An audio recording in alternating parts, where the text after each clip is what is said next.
Early voting started Monday with a record-breaking turnout. Plus, which teams will be competing to practice on our stadium for next year's Super Bowl? All that and more coming up on Panther Report News.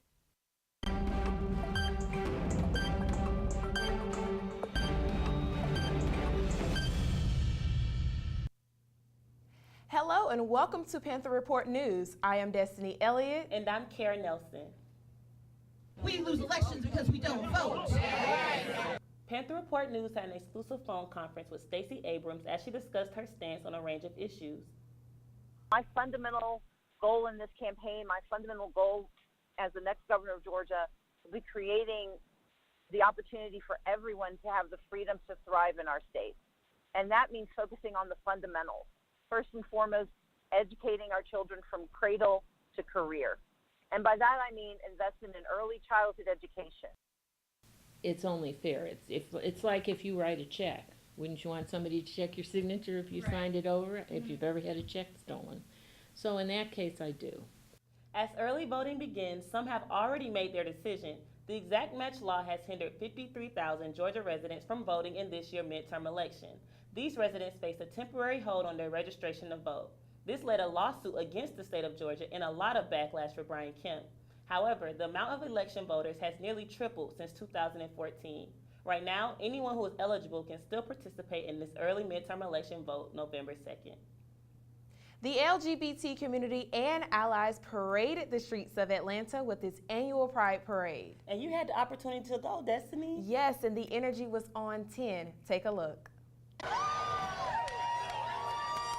That's the sound of parade goers gathering in downtown Atlanta to cheer on gay pride. I know so many people who are constantly fighting for equality and constantly fighting to be recognized, and this parade is about recognition of all of those people. Colorful floats glided down the streets to greet those from the pavement to their windows. I feel so good in this costume. I feel like free, very confident in myself. Everybody's the same but different, so it's like a sense of inclusivity.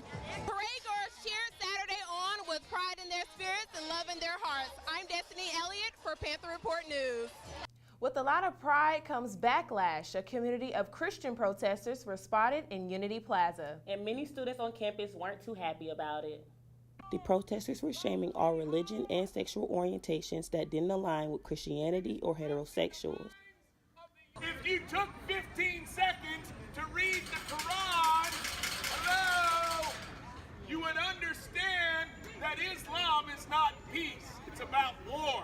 Regardless of what these people are saying, no one's going to change their own personal beliefs or orientation or religion for some random people on the street they've never met that are just yelling stuff out of a megaphone. Many students weren't taking the protesters seriously.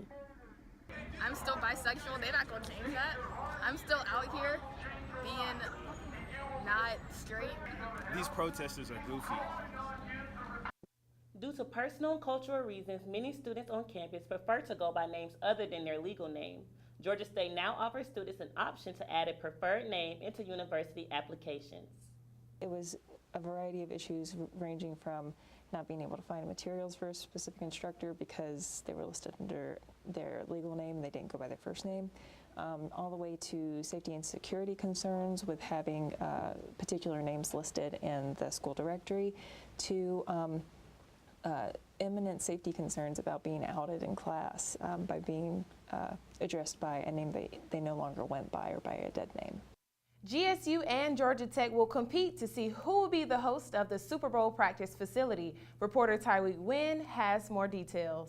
Super Bowl 53 is coming to the great city of Atlanta, and that means that all eyes will be on Mercedes-Benz Stadium. But not only that, some eyes could be here at Georgia State Stadium because one of those teams participating in Super Bowl 53 could potentially be practicing here on this field on our turf come February. On February 3rd, 2019, Super Bowl 53 will be hosted at Mercedes-Benz Stadium. I spoke with Patrick Hatcher, the assistant AD for facilities and operations at GSU, and he says one of the teams playing in the Super Bowl will be using Georgia Tech as a practice facility. facility, and the other team will have the option of using Flowery Branch or Georgia State Stadium. I asked him how GSU Stadium can be the practice field instead of Flowery Branch, and he says it depends on a lot of factors. Obviously, the team is going to prefer to be closer to where their hotels are, not have to drive an hour at the Flowery Branch, but it's really just going to be about the weather.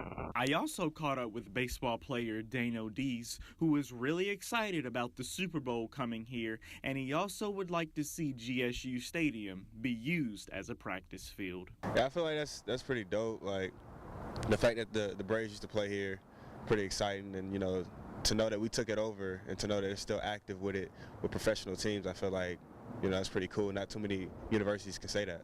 I also asked the baseball player who he would like to see in the Super Bowl, and just like me, he is rooting for the home team.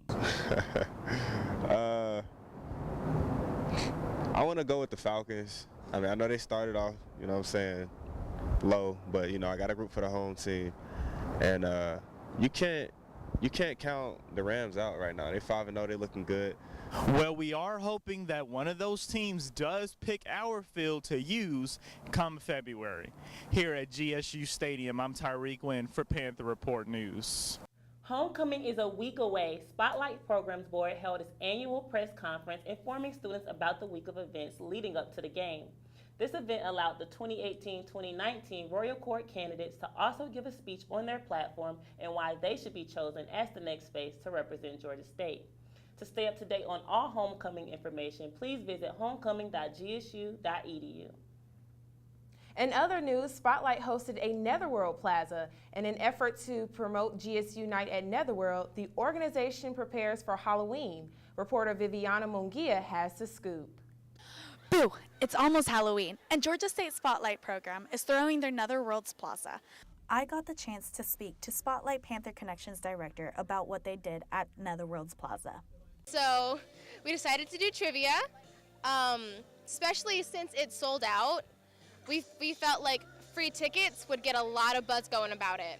Spotlight was giving out free tickets to whoever answered the most questions right. Demetrius Carter is excited to go to Netherworlds this year. Have you gone to the Netherworlds on Georgia State Day? No, I haven't actually. This will be my first year. Are you excited? I am. Be sure to check out Netherworlds on October 30th at Stone Mountain. I'm Viviana Munguia for Panther Report News. Atlanta ranks 4th in the country for new HIV diagnosis. Georgia State Health Clinic offers STI and HIV testing for students. We turn to Kelsey Perkins, who has more on the story. As the number of people who have a sexual transmitted disease increases in the city of Atlanta, the Georgia State Health Clinic is providing free HIV and STI testing for students. Located directly by student housing, the University Commons, the health clinic continues to improve and expand their services of free testing despite that GSU has one of the lowest student health fees in the state at only $40. In that $40, they can see a provider at any time on campus. At no cost, no copay, no cost. My main mission is to give away as much health care to Georgia State University students as I possibly can. And so we stretch the $40. Many other schools in Georgia have much higher student health fees. So here, really what we're trying to do is get you the most for your money. The Center for Disease Control and Prevention recommends every person between the ages of 13 through 64 should get tested at least once in their lifetime. Senior Anthony Hurd talks about the campus clinic after getting tested. They call my name in 10 minutes. The whole process was 5 minutes, and then they pricked my finger right here, and then they gave me a sticker right here, and then they said I was negative. I think students should get tested because HIV is something that's happening right now. It's a really big problem, especially in Atlanta. It's estimated that about half of the people between the ages of 13 through 24 are unaware of their HIV status and may unknowingly transmit the virus. Health educator Johnny Gossett is the one who sits down with each student who gets tested and tells them their results. The thought of HIV put fear in a lot of students or in any individual. It's hard for them to even think that there's a possibility that they might have HIV.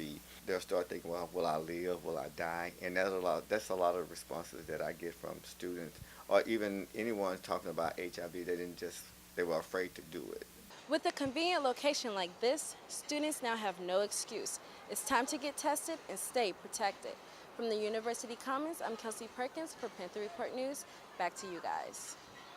Thank you for watching another episode of Panther Report News. Be sure to follow us on Facebook, Instagram, and Twitter at GSU PRN. Also, subscribe down below and please let us know what you think in the comments. I'm Destiny Elliott. And I'm Kara Nelson, and we will see you next week.